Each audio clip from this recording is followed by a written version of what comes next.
चलो बाबू, कल आप लोग का पूरा चैप्टर ख़त्म हो गया था ना, पूरा चैप्टर आप लोगों का ख़त्म हो गया था, यानी चैप्टर 8 पूरा एंड हो गया था। त्रिकोणमिति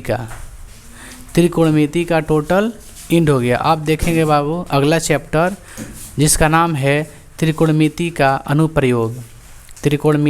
अनुप्रयोग, इसे हाइट एंड डिस्टेंस भी कहते हैं, ठीक है। चलिए, हाइट एंड डिस्टेंस में आपको क्या पढ़ना है, त्रिकोणमिति के कुछ अनुप्रयोग के बारे में। दीजिए तो बुक, समझिए चैप्टर 9 के बारे में।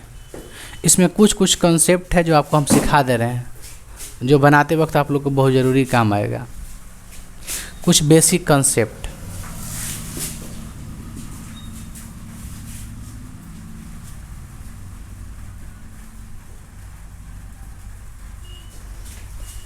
देखिए, एक होता है इसमें आपका, ये पूरा ठीक है ना, ठीक है ना। चलिए, पहला एक आपका आता है उन्नयन कोण।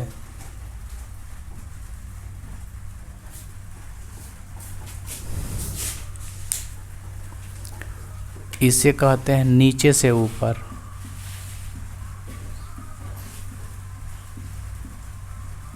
ठीक है। सेकंड आपका होता है अवनमन कोण।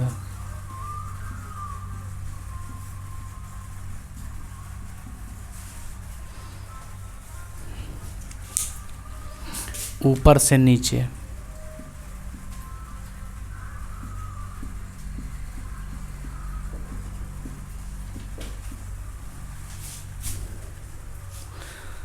पूरा इंक कैसे सूखा जा रहा है, पूरा उसमें इंक कैसे ख़त्म हो जा रहा है, हमको समझ में नहीं आ रहा है।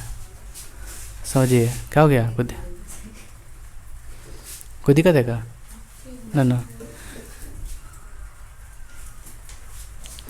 देखिए, हम लोगों ने देखा एक उन्नयन कोण, दूसरा एक अवनमन कोण। अगर आप किसी वस्तु को नीचे से ऊपर देखते हैं तो उस समय बनने वाले कोण को उन्नयन कोण कहते हैं। आप जब किसी वस्तु को नीचे से ऊपर की ओर देखते हैं तो उस समय जो आपकी आँखों से बनता कोण है उसे उन्नयन कोण कहते हैं। जब आप किसी वस्तु को, ठीक है, ऊपर से नीचे की ओर देखते हैं, यानी छत पे चढ़ के किसी छोटकी को देखते हैं, तो उस समय जो कोण बनता है उसे बोलते हैं अवनमन कोण। नीचे से ऊपर देखते वक्त उन्नयन कोण और ऊपर से नीचे देखिएगा तो अवनमन कोण। चलिए फिगर से समझ लेते हैं। जो आपका फिगर बनता है उन्नयन कोण के लिए, यानी पहला कोण के लिए, मान के चलिए ये कोई खंभा है। इस तरह से खंभा का है तो इसे कर दिख दीजिएगा, खींच दीजिएगा लाइन। खंभा का है, भवन का है, मीनार का है, इसी तरह से खींचिएगा सीधा लाइन। ये जो मीनार है एक ज़मीन पे खड़ी है, ठीक है। यहाँ पे कोई पतंग है, चाहे कोई भी वस्तु है, यहाँ पे कोई भी एक वस्तु है, मान लीजिए कोई भी एक वस्तु है, बैलून है, उड़ रहा है, गुब्बारा है। यहाँ से कोई बालक देख रहा है उसको, यहाँ से कोई बालक है, ठीक है, वो देख रहा है, यहाँ से देख रहा है। तो यहाँ से जो देख रहा है इसको, ऊपर की चीज़ों को, तो इसे आँखों द्वारा जो देखा, इसके बीच में एक कोण बना, इसे क्या कहेंगे?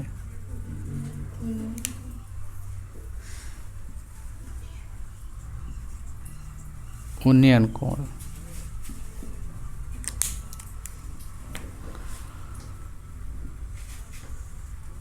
ठीक है, इसमें कोई दिक्कत है आपको? उन्नयन कोण समझ में आ गया आप लोग को? आप किसी वस्तु को नीचे बैठ के छत पे रखी वस्तु को देख रहे हैं, तो ये जो देख रहे हैं इसके है ना, तो ये हो गया आपका, फिर सीधा हो गया लाइन, एक सीधी रेखा हो गया, और जिसको आप देख रहे हैं वो हो गया, तो उसके बीच में कोण बनेगा ना। ये एक देखिए, यहाँ पे कोई बालक है, एक सीधी रेखा हो गई, और जहाँ देख रहा है वो हो गया। इसके बीच में बनने वाले कोण को क्या कहिएगा? उन्नयन कोण कहिएगा। एक फिगर हो गया, फर्स्ट के लिए फिगर हो गया आपका। सेकंड के लिए फिगर देखिए, यहाँ पे समझाते हैं।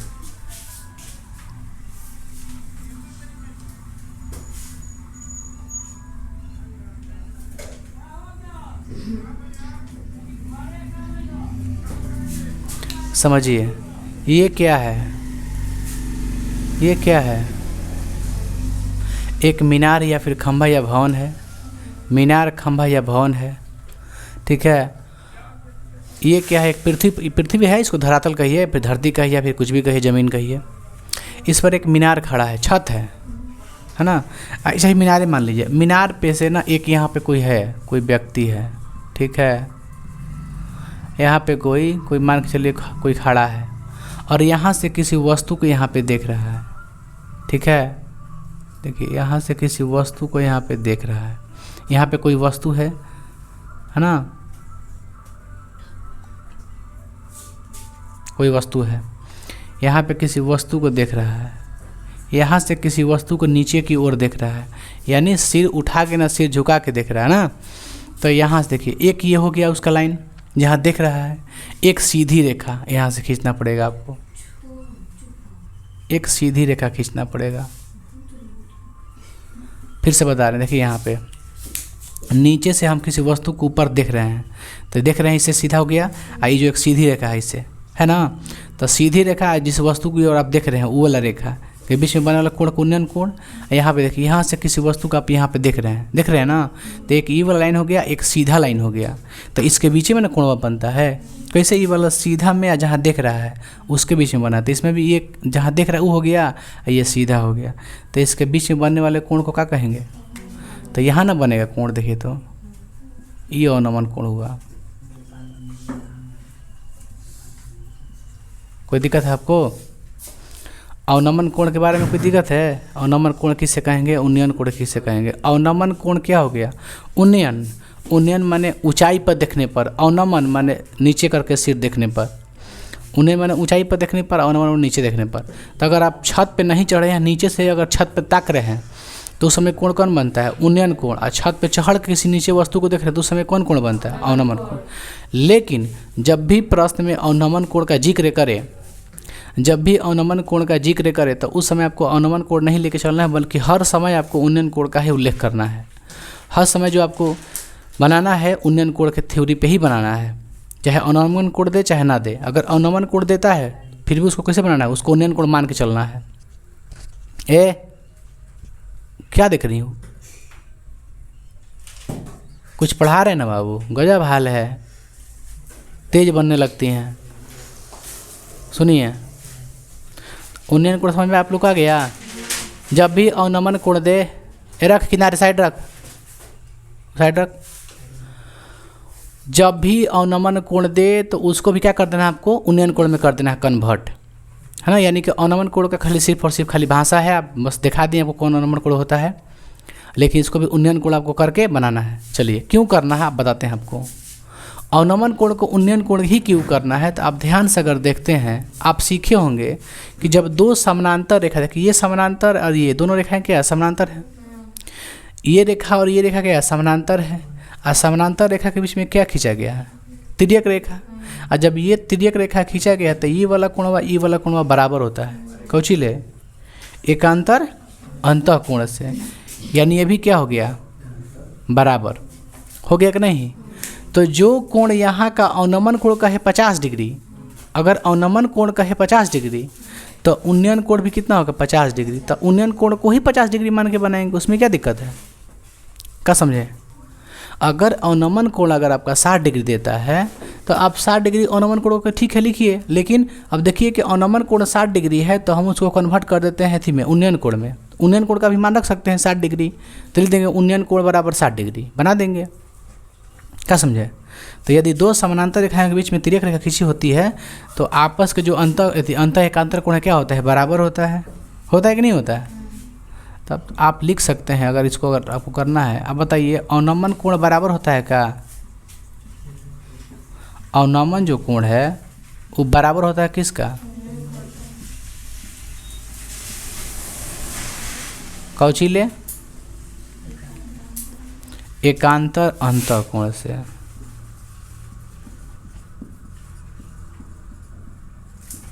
कोई दिक्कत है? ये वाला है ना, नहीं आ रही? चलिए कोई बात नहीं, यहाँ पे देते हैं। ई बराबर है कौची से? ई वाला नहीं आ रहा है? चलिए फिर से लिख देते हैं। का यार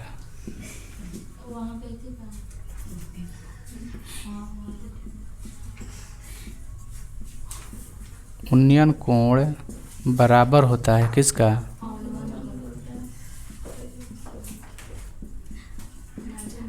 कौशल्य होता है, ठीक है ना? अब तो शो कर रहा होगा।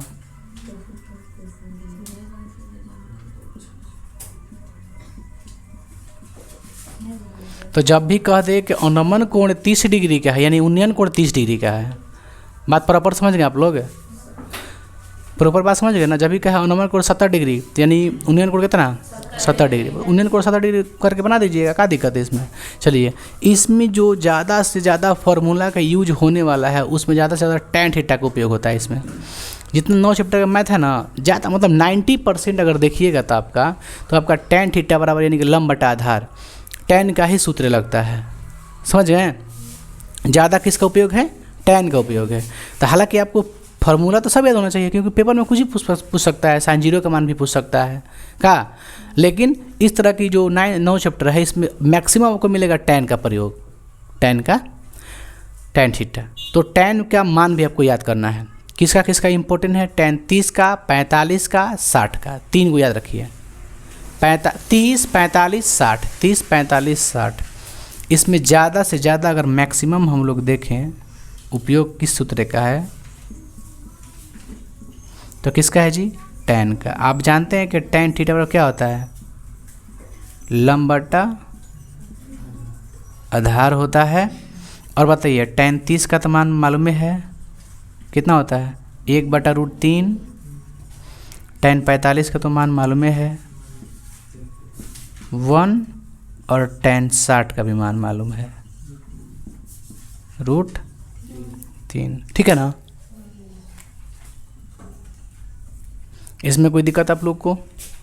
यहाँ तक जितना आपको कॉन्सेप्ट बताया, आपको इसमें कोई दिक्कत है? जब भी कहे खंभा, बांस, जो भी कहे, भवन कहे, मीनार कहे, आपको सीधा खड़ा खींच देना है और नीचे एक लाइन खींच देना है ना? और एक बात याद रखिए, जब भी कहे शिखर, क्या कहें? शिखर। तो शिखर कहते हैं ऊपर की चोटी को, इसको कहते हैं शिखर, है ना? शिखर किसे कहते हैं? ऊपर की चोटी को। कोई दिक्कत है आपको? इसे क्या कहते हैं? शिखर। इस बात को अब कंसेप्ट क्लियर होना चाहिए।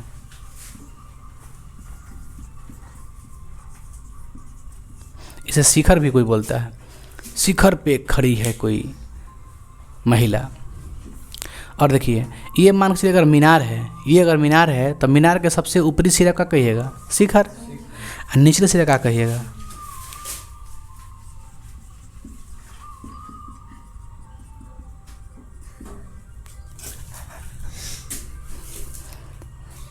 इसमें कोई दिक्कत है आपको?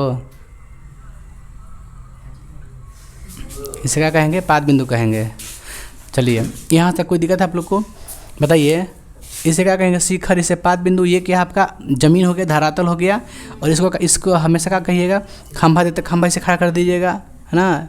भवन, मीनार, जो भी हो, सीढ़ी हो, सीढ़ी ना, सीढ़ी ऐसे रहेगा।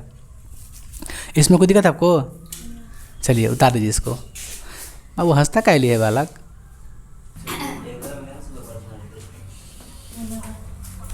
चलिए, देखिए क्वेश्चन नंबर 1। आप लोग जब भी इस प्रश्न को बनाइए तो कम से कम 5 बार प्रश्न को पढ़िए, 5 से 10 बार पढ़िए। उसके बाद इसको बनाने का प्रयास कीजिए। देखिए, प्रश्नावली 9.1 का पहला क्वेश्चन क्या कह रहा है, समझिए। कह रहा है सर्कस का एक कलाकार, सर्कस का एक कलाकार है क्या?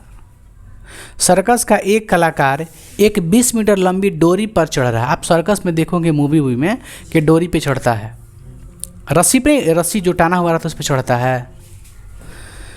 सर्कस का एक कलाकार एक 20 मीटर लंबी डोर पर चढ़ रहा है। डोर में रस्सी पे चढ़ रहा है। अच्छा, जो अच्छी तरह से तनी हुई है, मतलब पूरे से टाइट है एकदम, समझ गए? और भूमि पर सीधे लगे खंभे के शिखर के से बांधा हुआ है। यदि भूमि स्तर के साथ डोर द्वारा बनाया गया कोण 30 डिग्री का। देखिए, जैसे से कर उसे से हम बना रहे हैं, समझ गए? जैसे से कर हम बना रहे हैं। ये क्या है बताइए? ये क्या है? खंभा है, क्या है? खंभा है। अच्छा, ऐसा रस्सी पे चढ़ जाएगा कोई सर्कस का खिलाड़ी, कलाकार चढ़ेगा? ऐसा तो नहीं रस्सी रहता है। ये क्या है? पृथ्वी है, धरातल है। और ये बताइए क्या है? कह रहा है कि देखिए खंभा के शिखर से उस डोर को क्या किया जाता है? बांध दिया जाता है। समझ गए मेरी बातों को? ये क्या है? डोर है, रस्सी है, इस पे कलाकार कोई चढ़ रहा है। आप कोई दिक्कत इसमें? फिर से पढ़ रहे हैं। सर्कस का एक कलाकार एक 20 मीटर लंबी डोर पर चढ़ रहा है। बताइए डोर की लंबाई कितनी है? लिख देते हैं।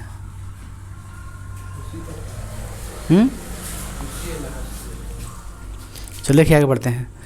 जो अच्छी तरह से क्या है? तनी हुई है और भूमि पर सीधे लगे खंभे के शिखर से इसको क्या कहता है? बांध दिया जाता है। शिखर से बंधा हुआ है। यदि भूमि स्तर के साथ डोर द्वारा बनाए, भूमि से कह रहा है, भूमि से डोर द्वारा बनाया गया कोण, ऊपर से नहीं कह रहा है, क्या भूमि से कह रहा है, भूमि से डोर द्वारा बनाया गया कोण 30 डिग्री है। कितना है? 30 डिग्री। तो खंभे की ऊंचाई निकालें। बताइए खंभा कौन है? इसका नाम लेते हैं ABC। इसमें खंभा कौन है? AB। यही निकालना है आपको, AB का मान निकालना है। दिया क्या है? डोर की लंबाई, ये हो गया धरातल, ये हो गया खंभा। समझ पा रहे हैं आप लोग हम क्या बता रहे हैं आप लोग को? कह रहा है कि खंभा की ऊंचाई बताएं। तो आप बताइए जब खंभे की ऊंचाई पूछ रहा है, यानी अगर आप इसको ध्यान से देखें आप लोग बाबू, तो ये क्या होता है? आपका कर्ण होता है, ये लंब होता है, ये आधार होता है। यही ना है, क्योंकि यहाँ पे कोण देती सामने वाला भुजा लंब होगा। अच्छा, हमको निकालना है ई वाला। दिया किसका है? कर्ण का दिया है कि नहीं दिया है? तो याद रखिए हमेशा एक पॉइंट को कि जब भी जिसका मान दिया है उससे हमको मतलब है। किसका मान दिया है? कर्ण का। तो कर्ण के मान से हमको मतलब है, और जिसका निकालना है उससे मतलब है, बाकी किसी से मतलब नहीं है। यानी दिया किसका है? कर्ण का। निकालना किसका है? लंब का। तो ये क्या है? कर्ण हो गया, एक लंब हो गया। बताइए कर्ण और लंब किसका सूत्र होता है? साइन का होता है। कर्ण लंब किसका सूत्र होता है? साइन का। आओ किसी का सूत्र होता है? कौशिक का। कौशिक का भी होता है। साइन का भी कर्ण लंब होता है और उसका भी लंब कर्ण होता है। जो भी हो उल्टा सीधा होता है, माने दोनों में ये आ जाता है दोनों चीज़। तो आप किसी का भी फॉर्मूला का भी यूज कर सकते हैं ना। आप साइन कीजिए, कोई दिक्कत नहीं, क्योंकि दोनों आ जाएगा उसमें। आप कौशिक का कीजिए, दोनों उसमें आ जाएगा। जो दिया है उससे मतलब है, जिसको निकालना है उससे मतलब है। उसके बाद हम डिसाइड करते हैं कि फार्मूला कौन यूज होगा। तो लंब निकालना है, कर्ण दिया है। लंब कर्ण किसका होता है? साइन का होता है। सिंपल तरीका है। कोण दिया है 30 डिग्री, दिया ना। चलिए सबसे पहले बनाने से पहले आपको लिखना पड़ता है कि कौन क्या है। क्या लिखें बोलिए? लिखते हैं चूँकि माना कि AB एक क्या है? खंभा है। कोई दिक्कत है? तथा AC डोर है और BC क्या है?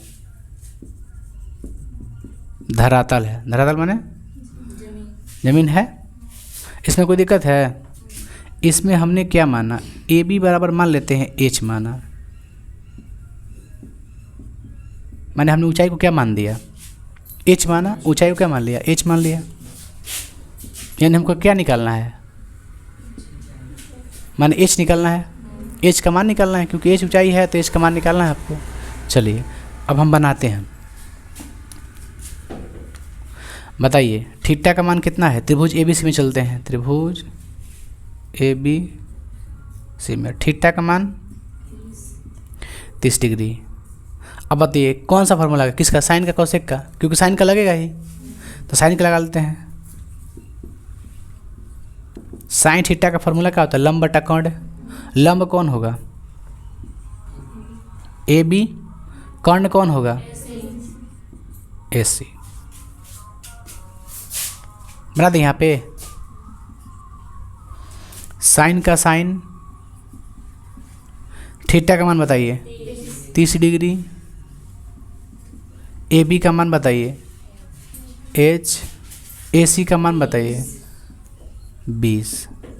आप बताइए साइन 30 का मान बराबर एच बटा, अब क्या कर देते हैं हम लोग, 30 से 30 गुना कर दें तो ये होगा कितना, आई हो जाएगा। तो एच बराबर क्या हो गया,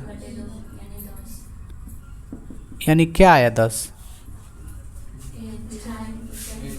क्या आया, किसकी ऊंचाई, खंभा की ऊंचाई।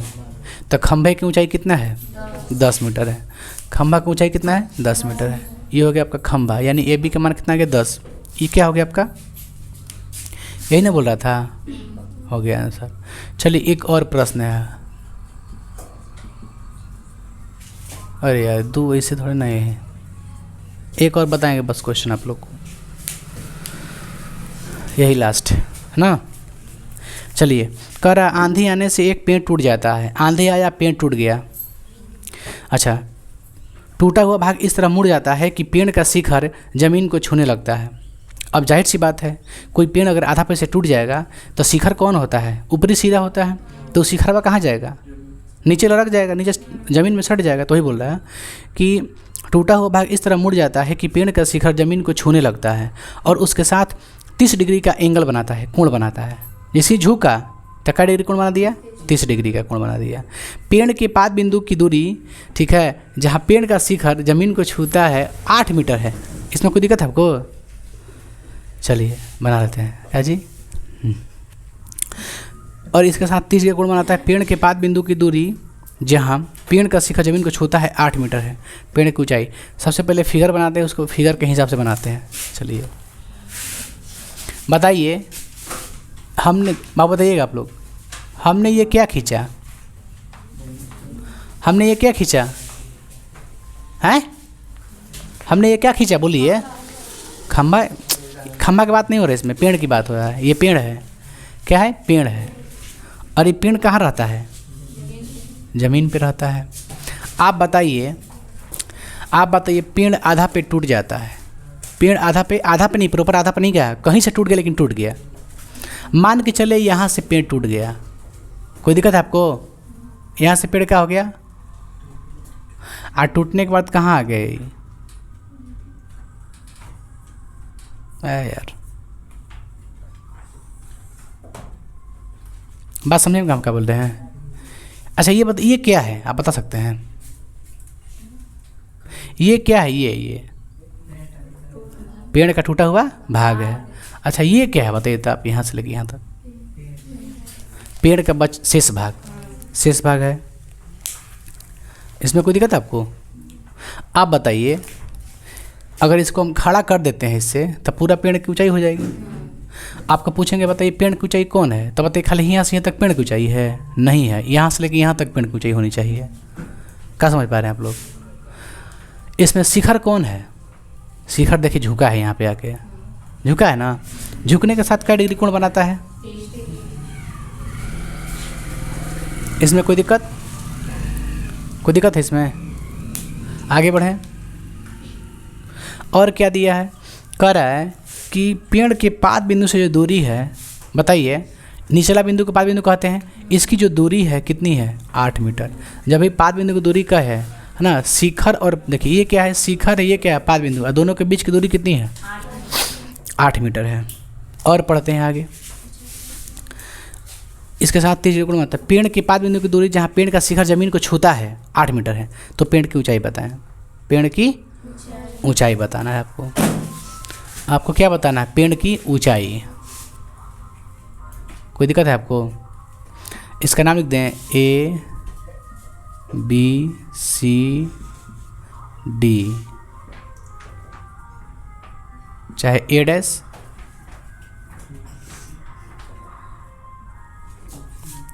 कोई दिक्कत है आपको। हमने क्या लिखा देखिए, अरे गाना वाला, ट्रक वाला, रेफी वाला परेशान करके रखा है। आप लोग हंसी मत, बिहार में यही तो है। A डैश C, एक हो गया A B। आपको क्या निकालना है, पेड़ की ऊंचाई निकालना है।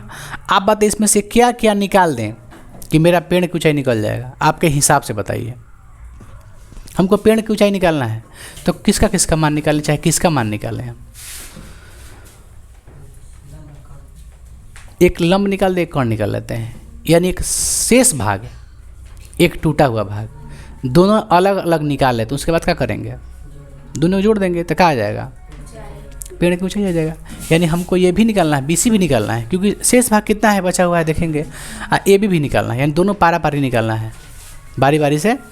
देखिए एक दिया आपको आधार दिया है, निकालना क्या है कर्ण, आधार दिया है निकालना क्या है लंब, तो 2 बार निकालना पड़ेगा हमको। तो सबसे पहले क्या निकालें हम लोग, यदि शेष भाग निकाल लें ना, चाहे टूटा हुआ भाग निकाल लेते हैं। पहले लिखना पड़ेगा आपको बाबू, यहाँ से लिखते हैं। चलिए, चूँकि माना कि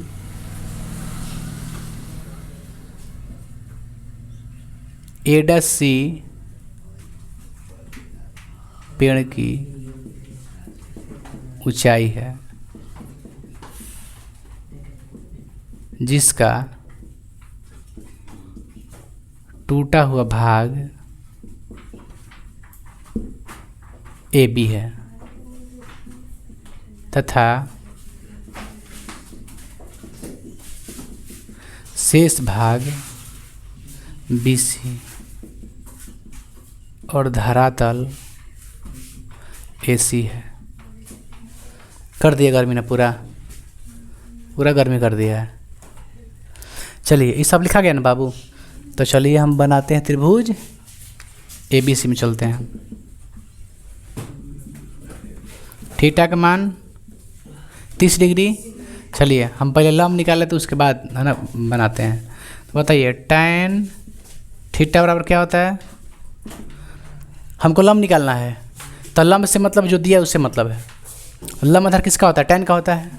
तो लंब क्या है BC, आधार क्या है AC। BC कितना है, छोड़िए ना, tan का tan, थीटा का मान 30 डिग्री, BC का मान नहीं दिया है, AC का मान 8, tan 30 का मान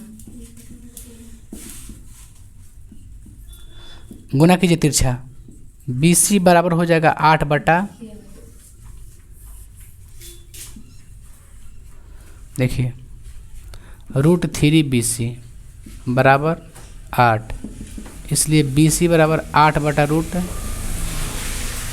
इसमें कोई दिक्कत है आपको, चाहिएगा तो आप इसको हर का परिमेयकरण कर सकते हैं, उसके बाद जाकर वहाँ पे जोड़ दीजिएगा, या फिर जोड़ने के बाद हर का परिमेयकरण करना है, लेकिन आपको करना पड़ेगा।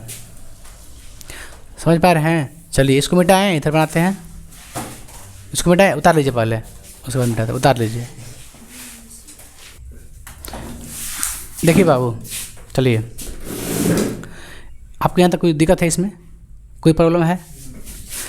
यहाँ से क्या हम लोगों ने देखा कि आपका AC दिया कितना 8 मीटर, BC नहीं दिया है और AB नहीं दिया है, तो हमने क्या निकाल दिया BC का वैल्यू कितना गया 8 बटा √13, सॉरी 3, 8 बटा √3 आ गया। और आपको क्या निकालना है, AB निकालना है।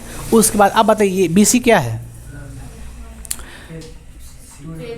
पेड़ का शेष भाग, बचा हुआ शेष भाग, ये बचा हुआ है। और AB क्या है, टूटा हुआ भाग है।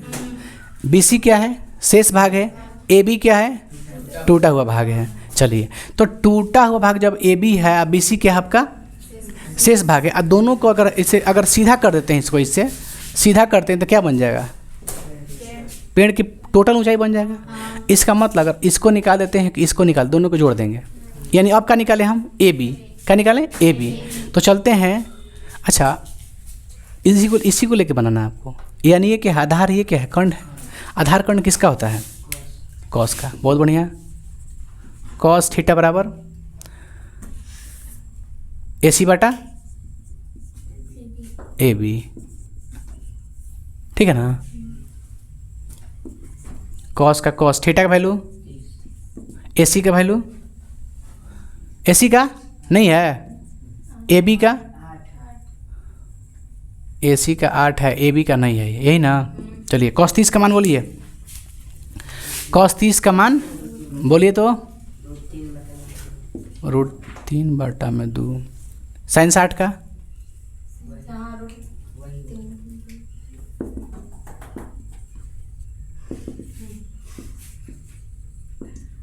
कितना होगा? ए बी रूट 3, 8 दूनी 16। कोई दिक्कत है?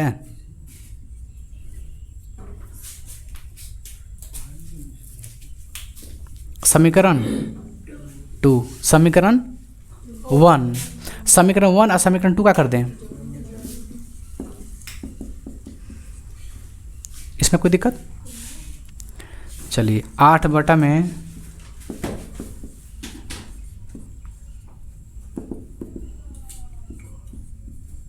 कितना होगा? 8 प्लस, हाँ सब पढ़िए लिखल बन जाए। 16 8 24 अब बटा में रूट 3। हम बताए थे उस समय आप लोग को कि आपको मन था तो आप यहाँ पे क्या कर सकते थे? परमीकरण। आप यहाँ पे भी क्या कर सकते थे? परमीकरण। लेकिन हम किए हैं दोनों जगह, दोनों क्या कर दिए हैं? जोड़ दिए। उसके बाद करते हैं हर का रूट 3 बटा रूट 3 बटा रूट 3 ना 24 रूट 3, तितरी के 9 के वर्गमूल 3 8 है 8 रूट 3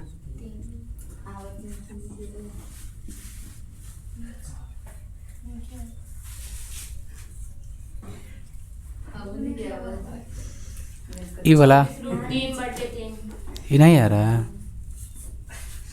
ए हंसता क्या है?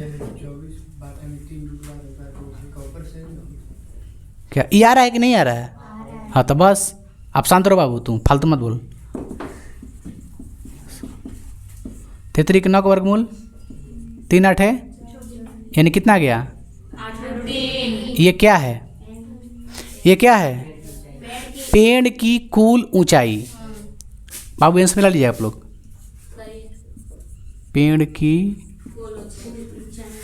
कुल ऊंचाई टोटल का प्लस बचाल का बौरा मीटर में ना। ये क्या हो गया? इसमें कोई दिक्कत है तो पूछ सकते हैं बाबू।